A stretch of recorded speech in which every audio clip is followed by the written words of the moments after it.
Hello everybody, myself Dr. Pankaj Kumar. Today we have to discuss about pharmacotherapy for the management of Parkinsonism. Before discussing the pharmacotherapy for the management of Parkinson's disease, we have to know about Parkinson's disease. Parkinson's disease is a neurodegenerative condition which affects the basal ganglia and which present with differing combination of slowness of movement, that is bradykinesia, increased tone, that is rigidity, tremors, and loss of postural reflex. It is second most common neurodegenerative disorder after Alzheimer's disease. Parkinsonism is a relatively common disorder that occurs in all ethnic groups. Males are more affected than females. The most common variety of Parkinson's disease is idiopathic and begins most often between 45 to 65 years of age and is a progressive disease. The most consistent lesion in Parkinson's disease is degeneration of neuron in the substantia nigra, pars compacta, and the nigrostriatal tract. This result in deficiency of dopamine in striatum, which controls muscle tone and coordinate the movements. As a result, an imbalance between dopaminergic, that is inhibitory, and cholinergic, that is excitatory system in the striatum occurs, giving rise to motor deficit. Now come to risk factor for Parkinsonism. The cause of selective degeneration of nigrostriatal neurons is not known but appears to be multifactorial. These are as follows: idiopathic, age-related, stroke, genetic factor, intoxication with dopamine receptor antagonist, environmental toxin such as methylphenyl tetrahydropyridine, which occur as a contaminant of some illicit drug and produces nigrostriatal degeneration. Drugs, environmental factor, and individual with increased risk with exposure to pesticides, rural living, and drinking well water. Drug causing Parkinsonism include antipsychotics such as haloperidol and thorazine, and antiemetics such as prochlorperazine and metoclopramide. Idiopathic variety of Parkinsonism is most common of all. Now come to clinical features of Parkinson's disease. Clinical features subgroups into two groups: motor symptoms and non-motor symptoms. Motor symptoms include bradykinesia, rest tremor, extrapyramidal rigidity, so-called lead pipe or cogwheel rigidity, postural instability in which arm held outstretched, flexed truncal posture, and loss of arm swing when walking. There is reduced blink frequency and facial expression associated with wide palpebral fissure looking like a masked face, reduced volume and monotonous speech. and writing become small, known as micrographia. Non-motor symptoms include affective disorders such as depression, anxiety, and apathy. Cognitive changes such as memory loss, postural hypotension, fatigue, sleep disorder, anosmia, autonomic disturbance, sensory complaints or pain, and seborrheic dermatitis. Now come to classification of drug of anti-Parkinsonism. Drugs are divided into two groups. One is drug affecting brain dopaminergic system and another is drug affecting brain cholinergic system.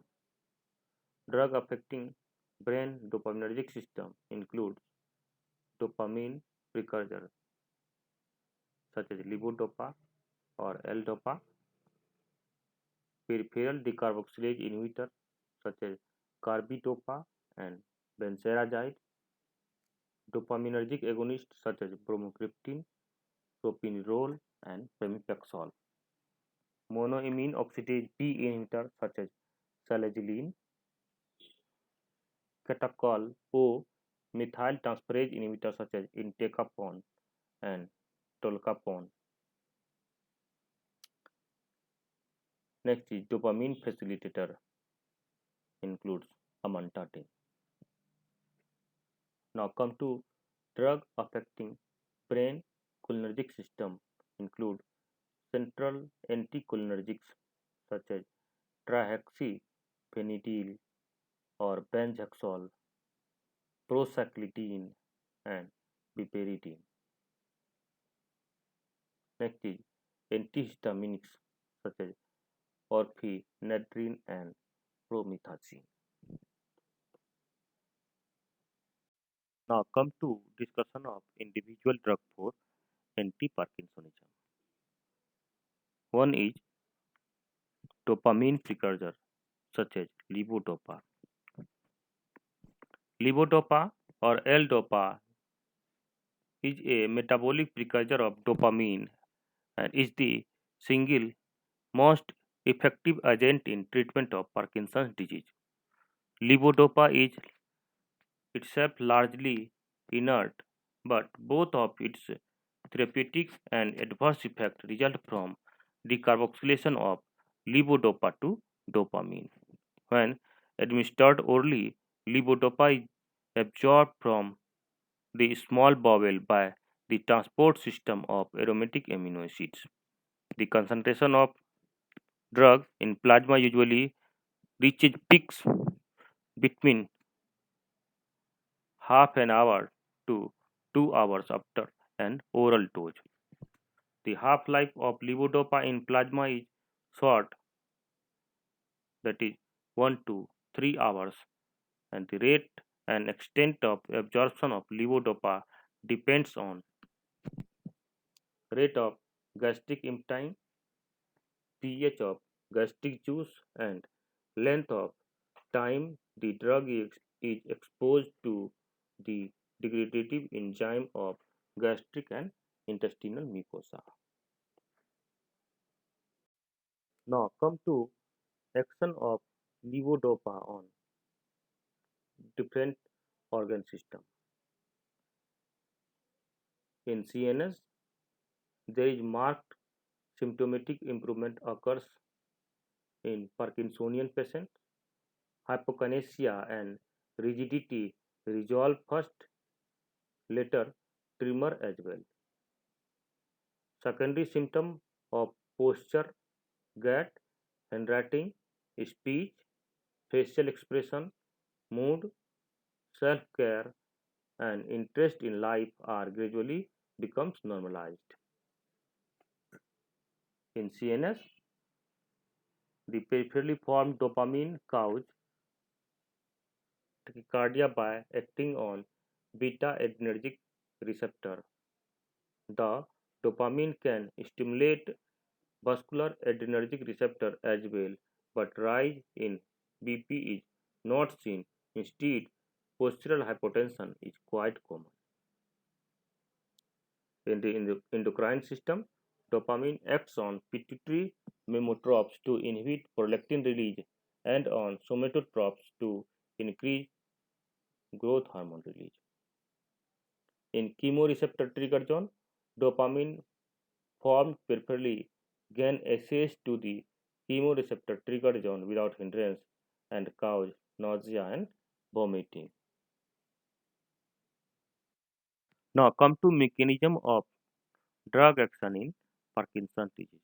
When the levodopa given to the patient of Parkinsonism, very less amount of levodopa enters into blood-brain barrier because of peripheral decarboxylation of levodopa into dopamine, which, which further undergo orthomethylation.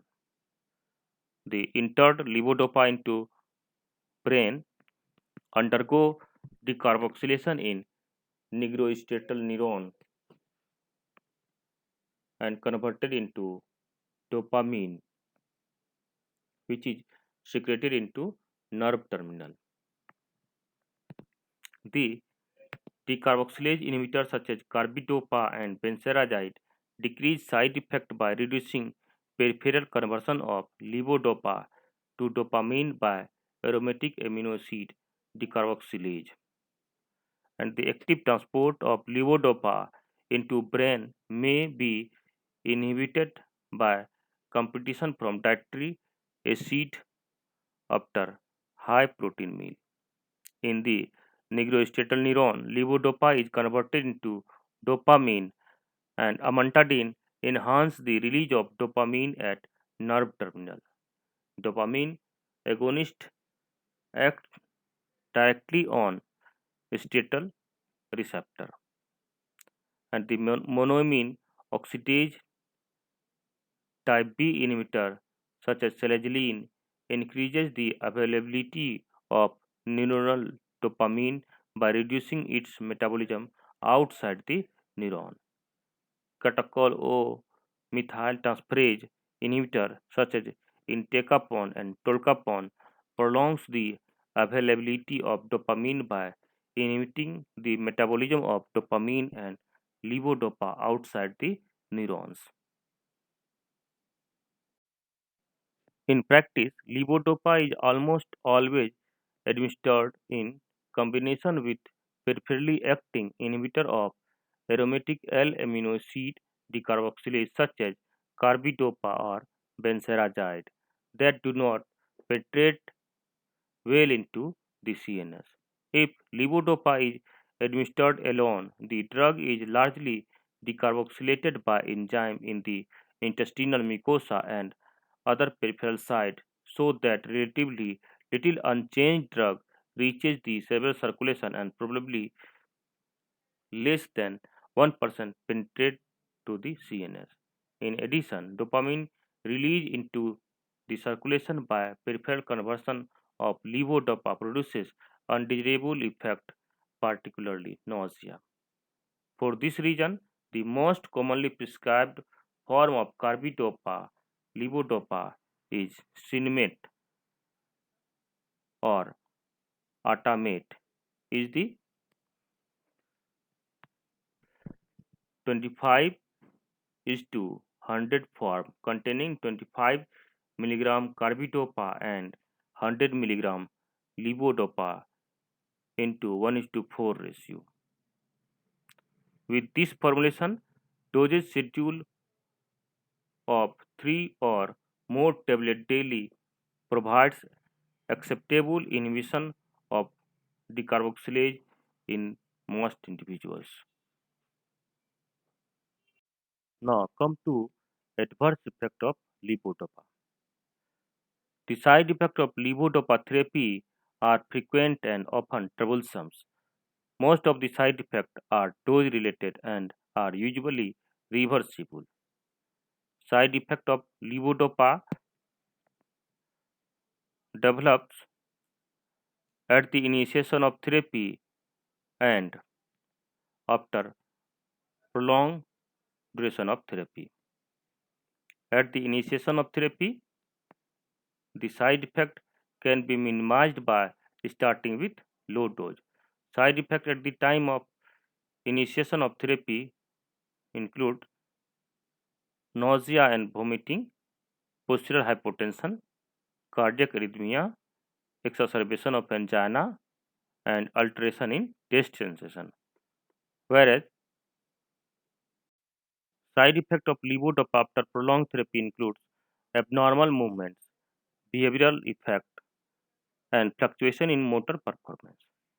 Abnormal movements such as facial tics, grimacing, tongue thrusting, chorioarthroid movement of limbs start appearing after a few months of use of levodopa at optimum therapeutic dose. Behavioral effects range from mild anxiety and nightmares to severe depression, mania, hallucination, mental confusion, or frank psychosis. And fluctuation in motor performance arises after 2 to 5 years of therapy with levodopa. The level of control of Parkinsonian symptomatology starts showing fluctuation. With time, all or none response develop. That is, patient is alternately well and disabled. Now come to interaction of levodopa with other drugs. With pyridoxine, it abolishes therapeutic effect by enhancing peripheral decarboxylation of levodopa, and less is available to cross to the brain. Phenothiazine, butyraphenone, and metoclopramide reverse therapeutic effect of levodopa by blocking dopamine receptor. The anti-dopaminergic domperidone blocks levodopa-induced nausea and vomiting without abolishing its anti-Parkinsonian effect because domperidone does not cross blood-brain barrier. Reserpine abolishes levodopa action by preventing entry of dopamine into synaptic vesicles. The non-selective monoamine oxidase inhibitor prevent degradation of peripherally synthesized dopamine and noradrenaline. Therefore, hypertensive crisis can occur. And the antihypertensives. Postural hypotension is accentuated, which reduce their dose if levodopa is started. Atropine and other anticholinergic drugs have additive anti-Parkinsonian action with low dose of levodopa. Now come to peripheral decarboxylase inhibitors such as carbidopa and benserazide. Carbidopa and benserazide are extracerebral dopa decarboxylase inhibitors. They do not penetrate blood-brain barrier and do not inhibit conversion of levodopa to dopamine in the brain. Currently, levodopa is practically always used along with decarboxylase inhibitor except in patients who develop marked involuntary movement with the combination. Now come to dopaminergic agonists such as bromocriptine, propinerol, and pramipexole. Now for bromocriptine, it is an ergot derivative which acts as potent agonist on D2 receptor but as partial agonist or antagonist on D1 receptor. Improvement in Parkinsonian symptom occurs within half an hour to 1 hour of an oral dose of bromocriptine and lasts for 6 to 10 hours. If it used alone, dose needed in Parkinsonism are high and is expensive and often produce intolerable side effects such as vomiting, hallucination, hypotension, nasal stiffness, and conjunctival injection.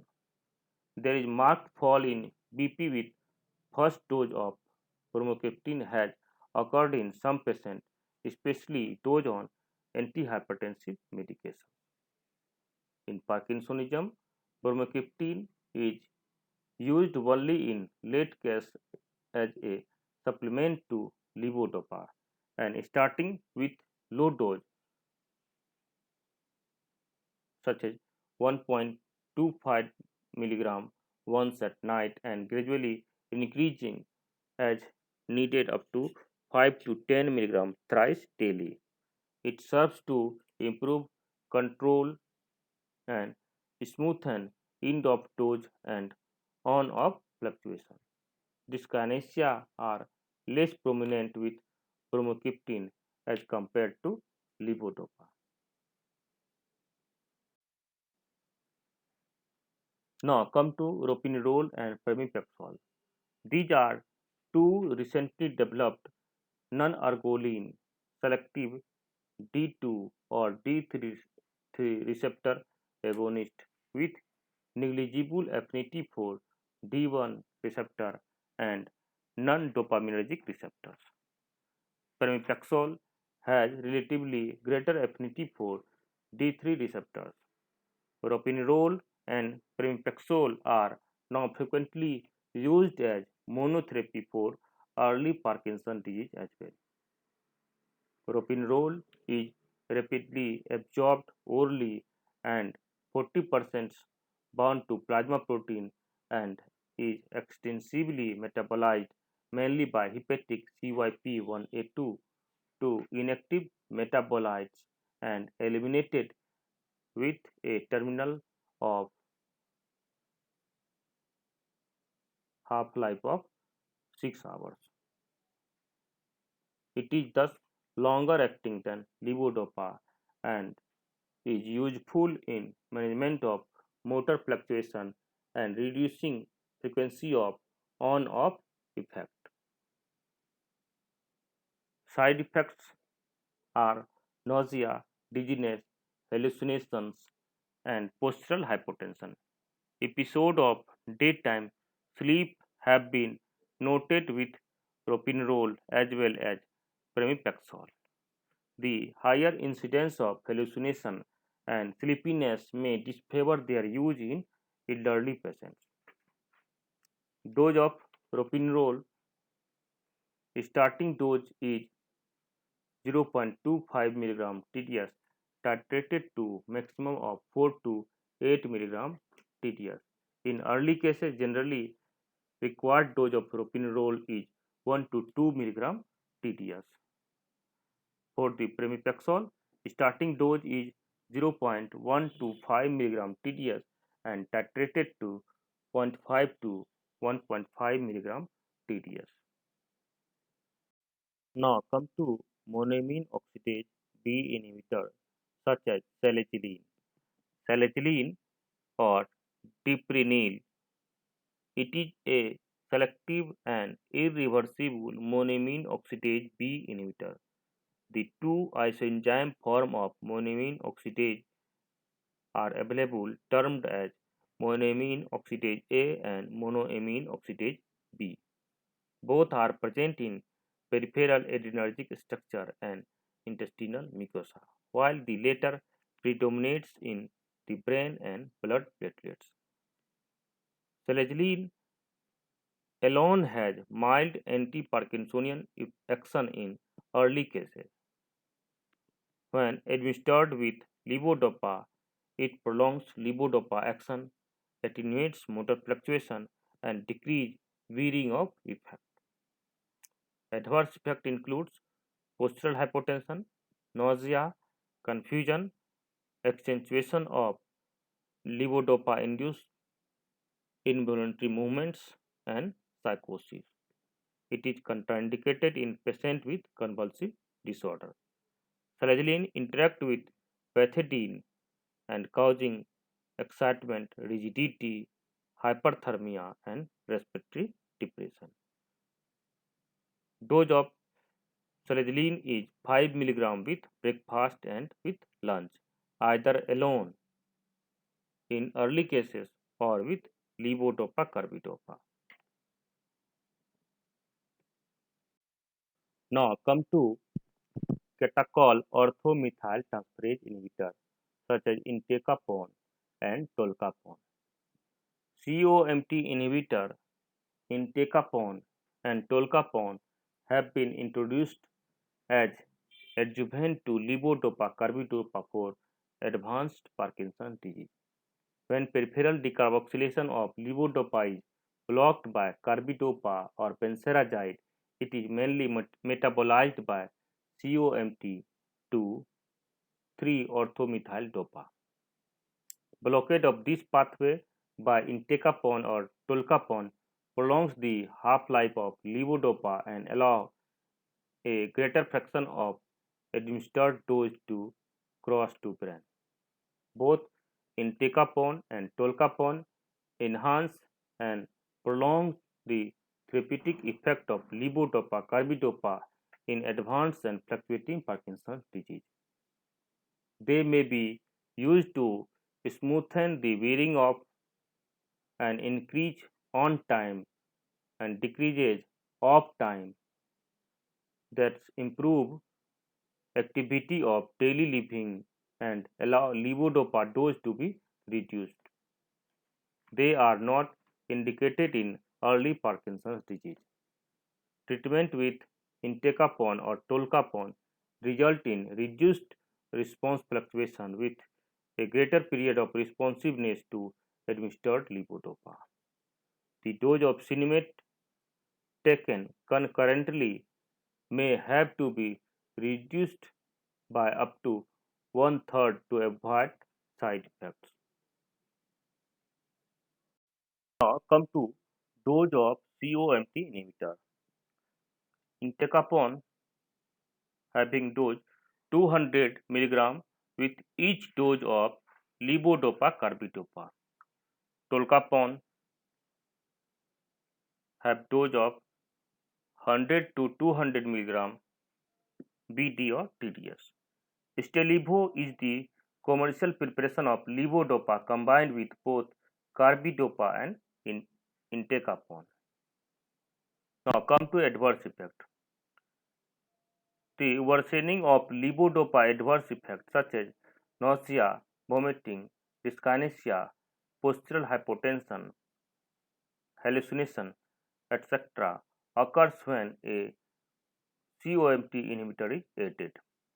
Diarrhea is sometimes troublesome because of rare case of fulminant hepatic failure have followed its use. Tolcapone should be avoided in patients with pre-existing liver disease. Serial liver biochemical tests should be performed at 2-week intervals for the first year and at longer intervals thereafter in patient receiving the medication. Hepatotoxicity has not been reported with entacapone, which is therefore the preferred agent, and serial liver biochemical tests are not required. In practice, levodopa is almost always administered in combination with peripherally acting inhibitor of aromatic L-amino acid decarboxylase such as carbidopa or benzaldehyde that do not penetrate well into the CNS. If levodopa is administered alone, the drug is largely decarboxylated by enzyme in the intestinal mucosa and other peripheral sites so that relatively little unchanged drug reaches the cerebral circulation and probably less than 1% penetrate to the CNS.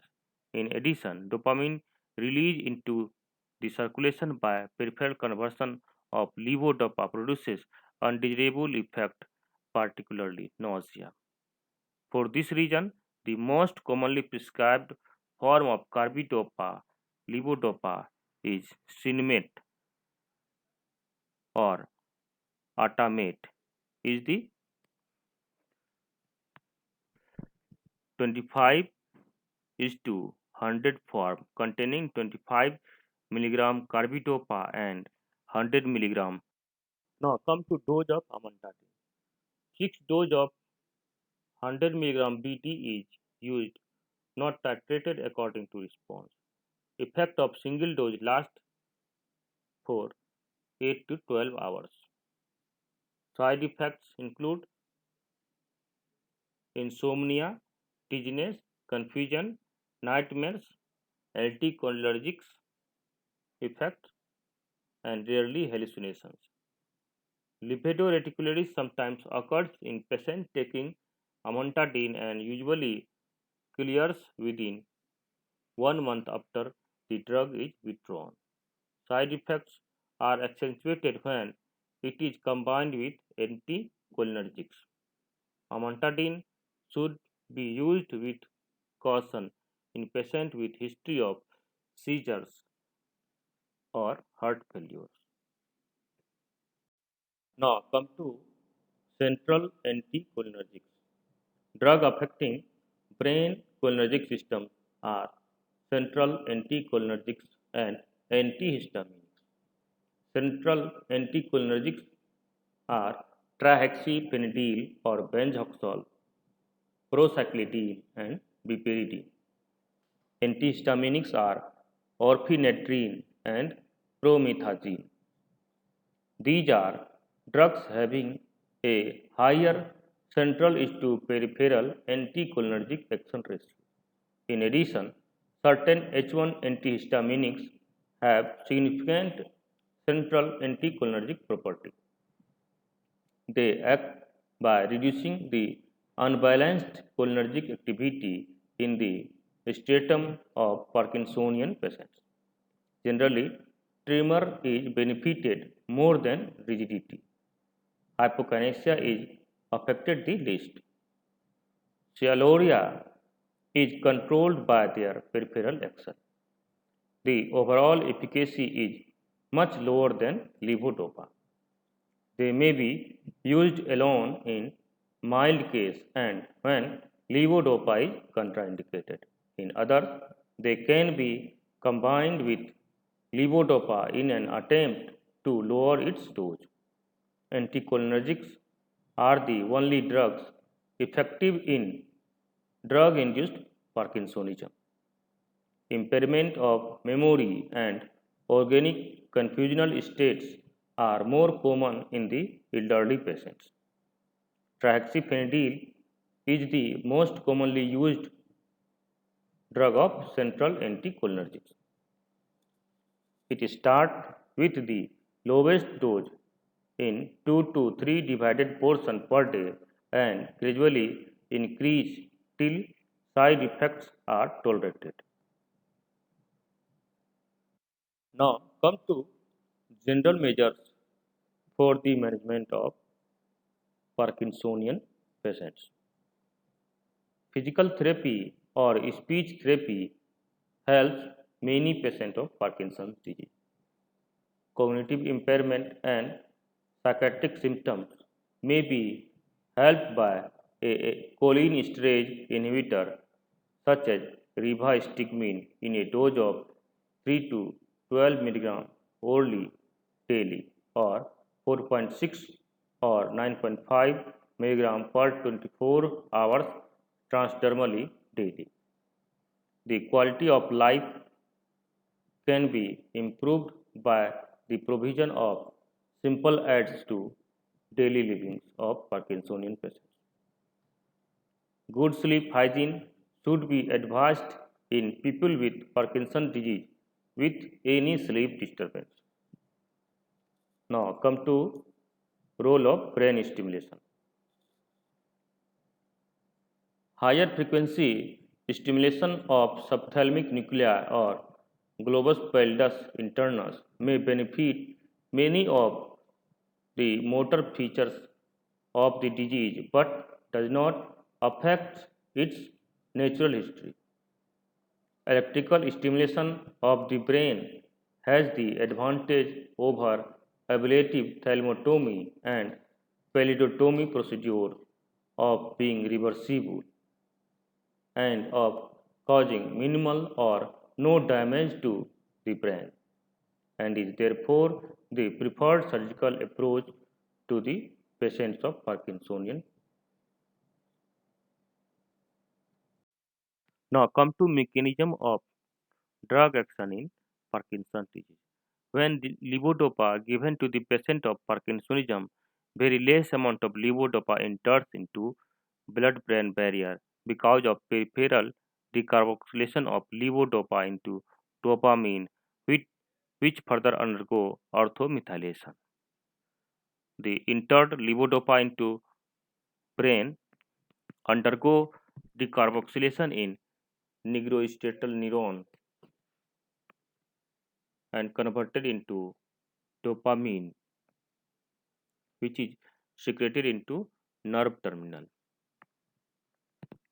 The decarboxylase inhibitors such as carbidopa and benzaldehyde decrease side effect by reducing peripheral conversion of levodopa to dopamine by aromatic amino acid decarboxylase, and the active transport of levodopa into brain may be inhibited by competition from dietary acid after high protein meal.